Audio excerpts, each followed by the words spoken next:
Ami la capsule, salut. Tu l'as vu ces dernières semaines, la capsule était en voyage. On est allé se balader du côté de la Terre Sainte, on a vécu plein de choses.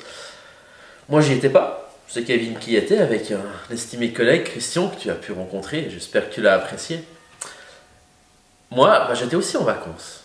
Et puis là, c'est le retour, c'est mon premier jour de reprise du travail. Alors du coup, je me suis rendu ici, chez mon ami Kevin, pour pouvoir tourner une nouvelle capsule.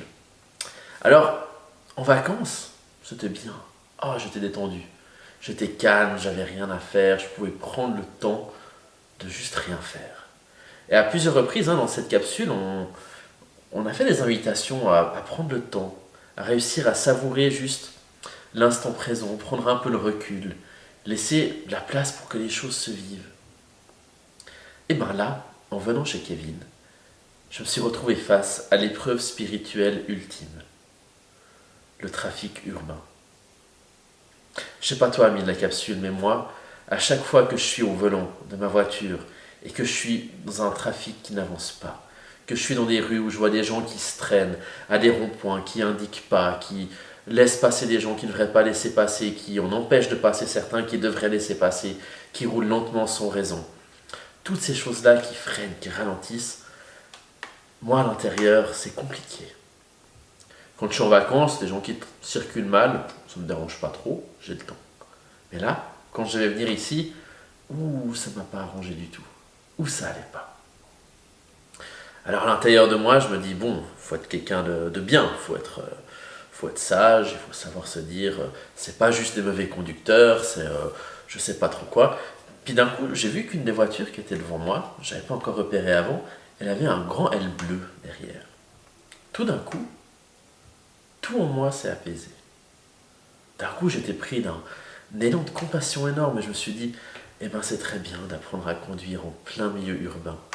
On apprend la patience, on apprend à faire les choses, on apprend des démarrages en côte, on apprend à circuler dans le stress. Et c'est difficile. Moi, quand j'ai dû apprendre ça, je ne devais pas être agréable sur la route.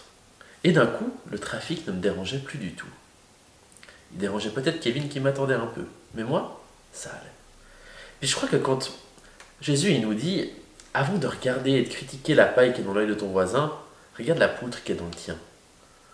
Je me demande si c'est pas aussi une invitation à réussir à se dire que des fois dans la vie, ce qui nous énerve, ce qui nous chagrine, ce qui nous bloque, ce qui peut nous rebuter un peu dans les situations chez les gens, c'est pas peut-être juste des trucs où on se dit j'ai peut-être été cette personne à un moment de ma vie. Et peut-être que je le serai à un autre moment de ma vie. Quand on arrive à se dire ça, d'un coup, on voit la poutre et on va pas l'enlever seulement pour mieux voir, mais aussi pour mieux construire. Alors ami de la capsule, je te demande à toi, qui rentre de vacances, qui part en vacances, qui est en vacances, je sais pas. Est-ce qu'il y a des moments dans ta vie où tu te dis, peut-être que cette situation qui me pose problème, qui m'empêche de me détendre, pourrait me permettre de voir comment je peux mieux contribuer au monde qui m'entoure. Moi, je te laisse partager, commenter, et on se retrouve la semaine prochaine. Salut! Pom, pom, pom, pom, pom, pom, pom.